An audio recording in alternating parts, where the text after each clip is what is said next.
ராகுல் காந்தி அந்த இடத்துல இல்லையே. தமிழ்நாட்டுக்கு வந்துரும். தமிழ்நாட்டை பொறுத்தவரை நீங்க பழனியில வந்து யாத்திரை நடக்கும், மக்கள் வந்து ஜனவரி மாசத்துல நடத்துவாங்க. லட்சம்னு சொல்ல முடியாது, அதையும் தாண்டி சொல்லணும். அப்படியே அந்த சாலைகள் முழுக்க லட்சக்கணக்கான மக்கள் பழனி மலையை நோக்கி யாத்திரை போவாங்க. இது வரைக்கும் உங்களுக்கு எங்கேயாவது ஒரு சின்ன கலவரம் நடந்ததாவோ, அங்கே ஒரு வன்முறை நடந்ததாவோ, பதட்டம் நடந்ததாவோ, அதனால் 4 மாவட்டத்தினுடைய போலீஸ் அங்கே போய் நின்றதாவோ எந்த குறிப்பும் இல்லை. பல ஆண்டுகளாக, 100 ஆண்டுகளாக, 1000 ஆண்டுகளாகன்னு சொல்லலாம், அது அந்த நிகழ்வு நடந்தது. ஆனால் இன்றைக்கி விநாயகர் சதுர்த்திங்கிற பேரில் ஒரு ஊர்வலம் நடத்துவாங்க. சும்மா ஒரு 20 பேர் 30 பேர் இருந்தால் கூட 4 மாவட்டத்து போலீஸ் எஸ்பி அங்கே போய் நின்னாகணும். இதுதான் இன்றைக்கி நிலைமை.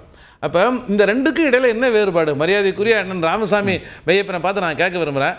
இந்த ரெண்டு அப்போ அங்கே போகிறவங்க கிட்ட பக்தி இல்லையா? அவங்க இந்துக்கள் இல்லையா? இங்கே என்ன நடக்குது? இதுதான், வேற ஒன்றும் இல்லை. அங்கே போகிறது ஆன்மீகம். அது வந்து ஒரு வெளி அடையாளங்களை பற்றி கவலைப்படாத உண்மையான தமிழர்களுடைய மெய்யியல் மரபு சார்ந்த பயணம். இது உண்மை இல்லைங்கிற முடிவை நீங்க எப்படி எடுக்கிறது? நான் ஒரு ஆன்மீகவாதி, நான் முருகருக்காக மாநாடு நடத்துறேங்கிறாங்க. இல்லை, இங்க வந்து விநாயகர் சதுர்த்தி அப்படிங்கிற பேர்ல இவங்க நடத்தும் போது ஏன் இவ்வளவு பெரிய கும்பல் கூட்டம் நடக்குதுன்னா, இவர்களுடைய மதவாத அடையாளத்தை முன்வைக்கிற போதே யாரையாவது ஒருத்தர் எதிரியா சொல்லுவாங்க. அதுக்கு மரியாதைக்குரிய அண்ணன் நம்ம அண்ணன் இப்போ சொன்னாங்க, ரொம்ப அழகாக சொன்னாங்க. பிரியாணி பிரச்சனை வந்த பிறகுதாங்க வந்து சிக்கந்தர் மலைன்னு எல்லாருக்கும் தெரிஞ்சிச்சு அப்படின்னு ஒரு அண்ணன் சொன்னாங்க. பிரியாணிங்கிறது யாருடைய கலாச்சாரம் சார்? இப்போ நான் வந்து என்ன சாப்பிட்றேன்? நான் மாംச உணவு தான் சார் சாப்பிட்றேன். திருப்பரங்குன்றத்தில் வந்து அங்கேயே வந்து கருப்புசாமி கோவில் இருக்குது. அந்த திருப்பரங்குன்றத்திலே இருக்கக்கூடிய மலையடிவாரத்தில் இருக்கக்கூடிய கருப்புசாமி கோவிலில் ஒவ்வொரு நாளும் அங்கே வந்து பலியிடல் தான் நடந்துகிட்டு இருக்கு. இந்த மண்ணினுடைய சாதாரண உழைக்கும் மக்களில் 90 விழுக்காடு மக்களுடைய உணவு பழக்க வழக்கம் அப்படிங்கிறது வந்து மாംச உணவு.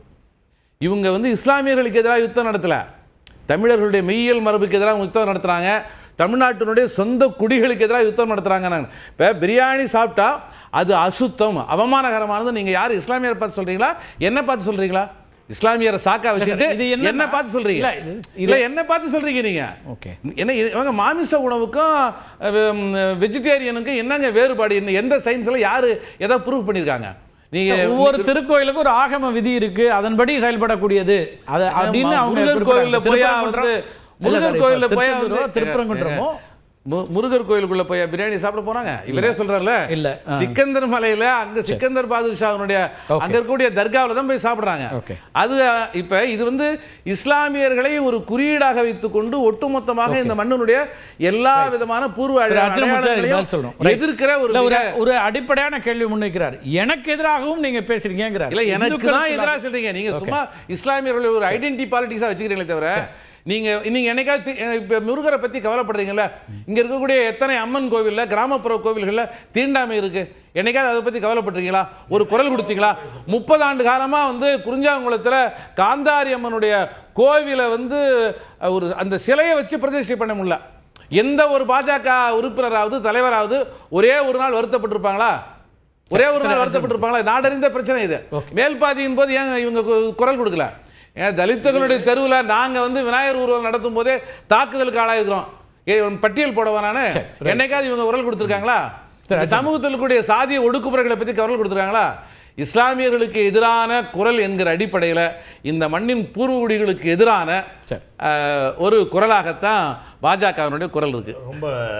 ரொம்ப தெளிவாக சொல்லிட்டாங்க. இதெல்லாம் நான் என்ன சொல்ல வர்றேன்னா, இவங்களோட கருத்தில் என்னோட மிகப்பெரிய மாற்று கருத்து என்னென்னா, பாரதிய ஜனதா கட்சி தான் இருக்கிறதுலே உண்மையான சமூக நீதியை தூக்கி பிடிக்கிற கட்சி. இதை இவங்க ஒத்துக்க மாட்டாங்க. ஏன்னா இங்கே அரசியல் பிழை இவங்களுக்கு வந்துருங்கிற பயம். ஏன்னா தொடர்ந்து மூல செலவு பண்ணியாச்சு. ஏன் வந்து விநாயகர் சதுர்த்தி போது விநாயகர் சிலை தூக்கும் போது ஏன் இவ்வளோ போலீஸ் போடுறாங்க? அண்ணன் சொல்கிறாங்க போலீஸ் நிறையா போடுறாங்க. ஏன் போலீஸ் போடுறாங்கன்னா, மக்கள் மனசில் ஒரு பயத்தை உருவாக்கணுங்கிற திராவிட சித்தாந்தத்தில் அதை பண்ணிக்கிட்டே இருக்காங்க. யாரும் போலீஸ் எதிர்பார்க்கல, பாதுகாக்க வேண்டிய அவசியம் இல்லை. அப்படி தேவையில்லை. அப்படி பார்த்தா ஏன் வந்து அத்வானி வந்த பிறகுதான் சாதியை உருவாச்சுன்னு சொல்றாங்கல்ல.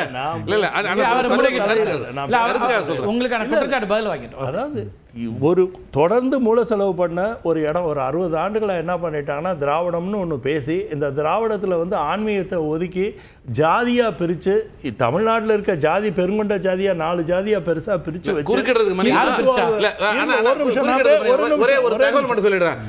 ஆன்மீகத்தை ஒதுக்குறீங்கன்னு சொல்றீங்களே, இன்னைக்கு இந்தியாவிலே அதிகமான திருக்கோவில்கள் இருக்கிற மாநிலம் எது? அண்ணன் மட்டும் பதில் சொல்லிட்டு நீங்க கண்டிப்பா பண்ணுங்க. நான் அது சார்ந்து தானே வாழ்ந்துட்டு இருக்கேன். நானே இந்த பாரதிய ஜனதா கட்சியில் இருக்கதே 60,000 கோபுரம் கொண்ட தமிழ்நாட்டில் அதை பாதுகாக்கணுங்கிற ஆர்வத்தில் தானே நானே திராவிட கட்சிகளுடைய ஆட்சி தான் இருக்கு.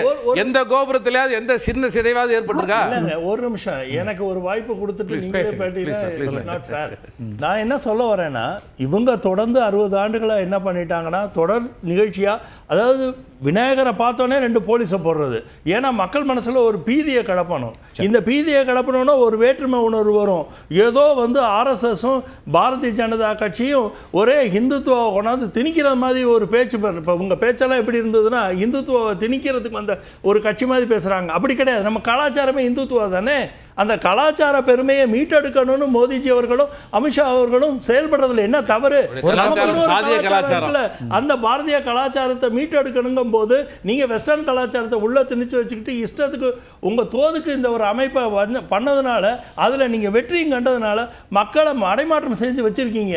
இது தமிழ்நாடு மக்களோட மடைமாற்றத்துக்கான இப்போ என்னாச்சு, டோர் திறந்துருச்சு. ஒவ்வொரு டோரா திறந்துட்டோம் நாங்கள். இப்போ நீங்க வெயிட் அண்ட் வாட்ச். டெஃபினட்டா தமிழ் மக்கள் வந்து இந்து உணர்வோட ஒற்றுமை அடையக்கூடிய காலம் கணிஞ்சிருச்சுங்கிறது தான் என்னோட கணிப்பு. ஏன்னா நீங்க ஜாதியா பிரிச்சு வச்சுட்டீங்க. பெருங்கொண்ட 4 ஜாதியா பிரிச்சு வச்சு இந்துங்கிற ஒன்று பேக் டோர்ல வச்சுட்டு நீங்க இத்தனை நாள் வெற்றி வாக சூடிட்டீங்க. இனிமே அந்த வெற்றி நடக்காது.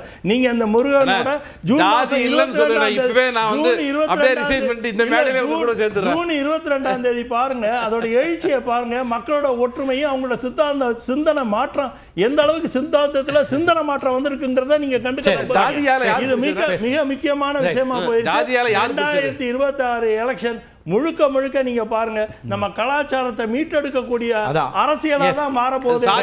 அது நிச்சயமாக இவங்க சொல்றபடி ஒரு மூளை செலவு செய்யப்பட்ட ஒரு தொடர்ந்து இவங்க மனசுல ஒரு பீதியை கிளப்பின அரசியலா இருக்க வாய்ப்பே இருக்காது இனிமே. ரைட். இந்துத்துவ அரசியலை முன்வைக்கக்கூடிய இடத்துல இருந்து அதிமுகவே அதை எப்படி கையாளுங்கிற கேள்வி எல்லாம் இருக்கு. இந்துத்துவ அரசியலே சொல்லுங்க. நான் ஆரம்பத்திலே சொல்றேங்க, ஆன்மீக உணர்வுங்கிறது பாரதத்தோட. நீங்க சொன்னது வந்து இந்துத்துவாவை முன்வைத்து தான் சொன்னீங்க. இப்ப பேசும்போது இந்துத்துவான்னு சொல்றேன். என்ன நான் சொல்றேன்னா, தொடர்ந்து என்ன சொல்றேன்னா, இந்துத்துவாங்கிற ஒரு போர்வையை நீங்க போத்தி ஜாதியை பிரிச்சு வச்சிருக்கீங்க. அது வேண்டாம் நான் சொல்றேன். ஜாதி பிரிச்சது யார்? ரொம்ப நீண்ட விவாதம். உங்க பார்வை எதிர் விமர்சனம் வச்சிட்டீங்க. நம்ம பேசுவோம். நேரம் ரொம்ப குறையா இருக்கு. ஷபீர், இப்ப அடிப்படையில் இப்ப தேர்தல் இதை நோக்கி தான் போகுது. அப்ப 26 தேர்தல் அப்படிங்கிறது பரப்புரை அல்லது பிரதான பிரச்சனை அப்படிங்கிறது எப்படி வரும்னு பாக்குறீங்க? பாஜகவை பொறுத்த வரைக்கும் அவங்க மதம் சார்ந்த அரசியல் தான் அவங்களுக்கு மூலதனம். அதை தான் அவர்கள் செய்ய போகிறார்கள். அதற்கான அடித்தளத்தை திரு அமித்ஷா அவர்கள் மதுரையில் அந்த ஸ்பீச்லேயே கோடிட்டு காமிச்சிட்டாரு. சிக்கந்தர் மலை அப்படின்ற ஒரு பிரச்சனையை அவங்க வந்து பெரிய அளவில் கையில் எடுக்க போகிறாங்க. இது எதனுடைய ஒரு ஒரு ஒரு ஃபார்முலா அப்படின்னு நீங்கள் பார்த்தீங்கன்னா, உங்களுக்கு மண்டைக்காடு கலவரம் நடந்ததுக்கு பிறகு, அந்த மீனாட்சிபுரத்தில் அந்த கன்வர்ஷன்ஸ் நடந்ததுக்கு பிறகு எப்படி வந்து உங்களுக்கு இந்த இந்து யூனிட்டி கான்ஃபரன்சஸ்லாம் வந்து தென் மாவட்டங்களில் நடந்ததோ அதே ஒரு விஷயத்தை மறுபடியும் ரெப்ளிகேட் பண்ணணும்னு பார்க்குறாங்க. அதை மறுபடியும் கொண்டு வர வேண்டும் அப்படின்னு பார்க்குறாங்க. நீங்கள் உதாரணத்துக்கு பாஜக இங்கே கையில் எடுத்த ஒரு அரசியல் சமீபத்தில் நீங்கள் அந்த தஞ்சாவூர் மாணவியுடைய மரணம் தொடர்பாக அந்த பிரச்சனையை எவ்வளோ பெருசாக்குனாங்க. ஒரு மாணவி வேறு பிரச்சனைகளுக்காக தற்கொலை செய்து கொள்கிறார். அது ஃபோர்ஸ்டு கன்வர்ஷன், கட்டாய மத மாற்றம் அப்படின்னு சொல்லிட்டு எவ்வளவு பெரிய பிரச்சனை கொண்டு வந்தாங்க. அது சிபிஐக்கு அந்த வழக்கு மாற்றப்பட்டுச்சு. சிபிஐ சார்ஜ் ஷீட்ல ஃபோர்ஸ்ட் கன்வர்ஷன் இல்லை அப்படின்றாங்க. இவங்களுடைய ஆட்சியில் இருக்கக்கூடிய சிபிஐ தான், பாஜக ஆட்சியில் இருக்கக்கூடிய சிபிஐ தான் ஃபோர்ஸ்ட் கன்வர்ஷன் இல்லைன்றாங்க தஞ்சாவூர் மாவட்டத்தில். அப்போ மதத்தை வைத்து அரசியல் செய்வது தான் பாஜகவுடைய பிரதான நோக்கமாக இருக்கிறது. அதில் நீங்கள் வந்து எந்த சந்தேகமும் வேண்டாம்.